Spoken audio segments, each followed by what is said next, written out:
நாம் வாழுகின்ற இந்த நாட்டில் அடுக்கடுக்காக தொடர்ச்சியாக எதிரிகளால் அல்லது சிறிய குழுக்களால் இந்த ஒட்டுமொத்த சமூகமும் சோதிக்கப்படுகிறது.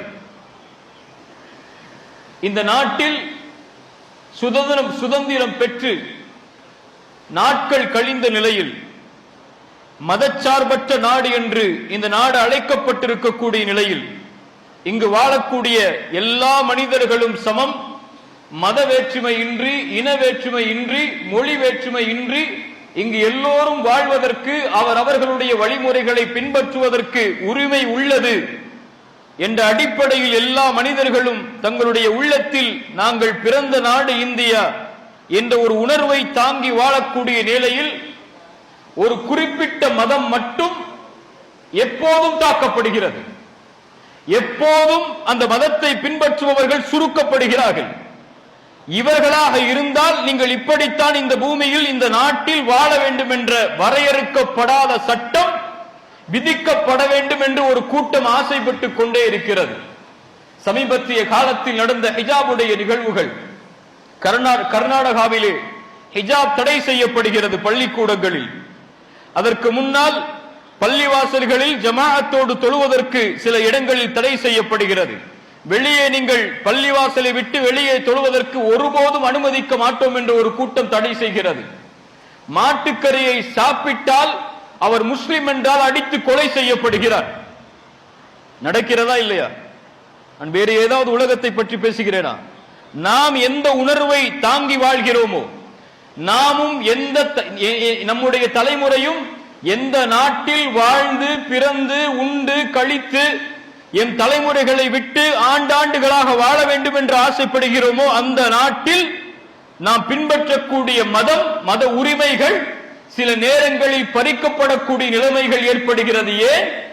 நாமே இந்த நாட்டில் குடியுரிமை உள்ளவர்களா இல்லையா என்ற கேள்விக்கு உள்ளபடி ஒரு சட்டம் இயற்றப்பட வேண்டிய சூழ்நிலை வந்தது. அதுவும் கொஞ்ச காலம் ஒத்தி வைக்கப்பட்டது.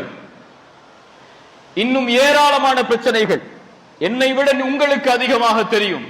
ஒவ்வொரு நாளும், ஒவ்வொரு நிமிடமும், ஒவ்வொரு சூழ்நிலையிலும் எப்படியாவது இந்த சமூகத்துடைய உரிமைகளை பறித்துவிட வேண்டும் என்று ஒரு சிறு கூட்டம் முயற்சி செய்து கொண்டே இருக்கிறது. கண்ணியத்துக்குரியவர்களே, இந்த நிலைமை இந்த சமூகத்திற்கு ஏன்? இந்த முஸ்லிம் சமூகம் ஏன் இவ்வாறு சோதிக்கப்படுகிறது? நாம் எல்லாம் அல்லாஹுவை ஏற்றுக்கொண்டவர்கள் இல்லையா? நாமெல்லாம் முஹம்மது ரசூல் ஸல்லல்லாஹு அலைஹி வஸல்லம் அவர்களை தூதராக ஏற்றவர்கள் இல்லையா? நாமெல்லாம் இந்த நாட்டிலும் இந்த உலகத்திலும் கண்ணியத்தோடும் வீரத்தோடும் மரியாதையோடும் உணர்வுகள் மதிக்கப்பட்ட நிலையிலும் வாழ்ந்த சமூகம் இல்லையா? இந்த நிலைமைக்கு அல்லாஹுடைய மார்க்கம் சொல்லக்கூடிய தீர்ப்புகள் என்ன? எம் தூதர், எம் உயிரிலும் மேலான எந்த நபியை இப்போது சமீபத்தில் விமர்சித்தார்களோ அல்லது அந்த நபி மரணித்ததில் இருந்து இந்த உலகம் அழியும் வரை அந்த நபியை விமர்சித்துக் கொண்டே இருக்க போகிறார்களோ அந்த முஹம்மது ரசூல் ஸல்லல்லாஹு அலைஹி வஸல்லம் அவர்கள் நமக்கு இந்த சூழலை பற்றிய செய்தியை நமக்கு எடுத்து சொன்னார்களா இல்லையா? அல்லாஹ்வுடைய தூதர் ஸல்லல்லாஹு அலைஹி வஸல்லம் அவர்கள் சொன்னார்கள். சௌபான் ரலியல்லாஹு அன்ஹு அவர்கள் கூறுகிறார்கள், அல்லாஹ்வுடைய தூதர் சொன்னார்கள், ஒரு காலம் வரும், எதிரிகள் பாய்வார்கள் உங்கள் மீது.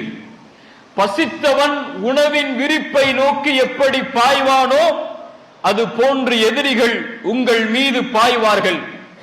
அப்போது நபித்தோழர்கள் கேட்டார்கள், யா ரசூலல்லாஹ், அந்த நாளிலே நாங்கள் குறைவான எண்ணிக்கையில் இருப்போமா?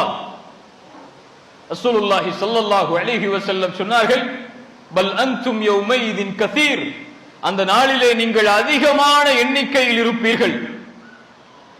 எப்படி? ஆற்றின் வெள்ளப்பெருக்கத்திலே வரக்கூடிய நுரையின் அளவிற்கு மேல் உங்களுடைய மதிப்பும் உங்களுடைய எண்ணிக்கையும் இருக்கும். உங்களுடைய எண்ணிக்கை மிக அதிகமானதாக, உலகையே ஆக்கிரமிக்கக்கூடியதாக உங்களுடைய எண்ணிக்கை இருக்கும். ஆனால் எதிரிகள் உங்கள் மீது பாய்ந்து கொண்டே இருப்பார்கள் என்று ரசூலுல்லாஹி ஸல்லல்லாஹு அலைஹி வஸல்லம் சொன்னார்கள். நாமெல்லாம் இந்த நாட்டிலே மைனாரிட்டி என்று ஒரு மூளைச்சலவை செய்யப்படுகிறது, அப்படியா இல்லையா? நீங்கள் எல்லாம் மைனாரிட்டிகள், நீங்கள் எல்லாம் குறுகிய மக்களாக வாழக்கூடிய சமூகம், 22 கோடிக்கு மேல் குறைவாக இருக்கக்கூடிய சமூகம் என்ற ஒரு போலி பிம்பத்தை எம் மீது திணித்துக் கொண்டே இருக்கிறார்கள். ஆனால் இந்த எல்லைகளை கடந்து பார்த்தால் இந்த உலகில் அதிகமாக வாழக்கூடிய மக்கள், அதிகமாக நாடுகளை ஆட்சி செய்யக்கூடிய மக்கள் யார்? முஸ்லிம்கள், இஸ்லாமியர்கள். ரசூலுல்லாஹி ஸல்லல்லாஹு அலைஹி வஸல்லம் அதைத்தான் சொன்னார்கள், நீங்கள் அந்த நேரத்திலே ஆற்றின் வெள்ளப்பெருக்கத்திலே வரக்கூடிய நுரையை போன்று மிக அதிகமாக இருப்பீர்கள். அப்போது ரசூலுல்லாஹி ஸல்லல்லாஹு அலைஹி வஸல்லம் சொன்னார்கள், ஆனால் எண்ணிக்கையில் நீங்கள் அதிகமாக இருந்தாலும் நீங்கள் அந்த நுரைக்கு என்ன மதிப்போ அதுதான் உங்களுடைய எண்ணிக்கைக்கு மதிப்பு. அல்லாஹ் எதிரிகளுடைய உள்ளத்தில் இருந்து உங்கள் மீதுள்ள பயத்தை எடுத்து அல்லாஹ் உங்களுடைய உள்ளத்திலே வகுனை சாட்டி விடுவான்.